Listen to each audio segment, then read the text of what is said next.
ఈ రాష్ట్రం నుంచి ఇద్దరు కేంద్ర మంత్రులు ఉన్నారు. ఒకరు కిషన్ రెడ్డి గారు, రెండవది బండి సంజయ్ గారు.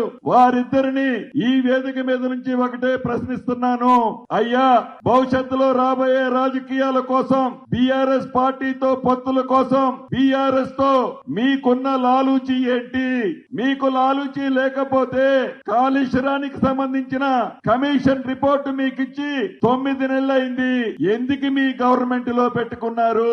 అదే విధంగా కరెంటు కొనుగోళ్లు, భద్రాద్రి యాదాద్రి పవర్ ప్లాంట్ లో జరిగిన అవినీతి కేంద్ర ప్రభుత్వ సంస్థలు కొన్ని దాంట్లో పనిచేశాయి. అదే రకంగా ఏదైతే ఛత్తీస్గఢ్ లో ఉంది కాంగ్రెస్ ప్రభుత్వం, ఆ ప్రభుత్వానికి సంబంధించిన కొనుగోళ్లలో కూడా ఈ రాష్ట్రాన్ని పరిపాలించిన పెద్దలున్నారని ఈ రిపోర్ట్ లో ఉంది.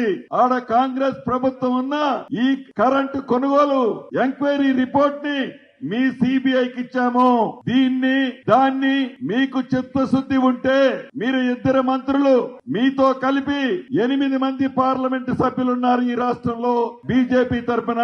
కాబట్టి మీ లాలూచి లేదని నిరూపించుకోవడం కోసమైనా ఏటీఎం లాగా వాడిన కాళేశ్వరంలో జరిగిన అవినీతిని బయటికి లాగాలి అని మీరే అనేక పర్యాయాలు చెప్పారు. కాబట్టి మీ చేతుల్లో ఉన్న సంస్థ సిబిఐ సంస్థ.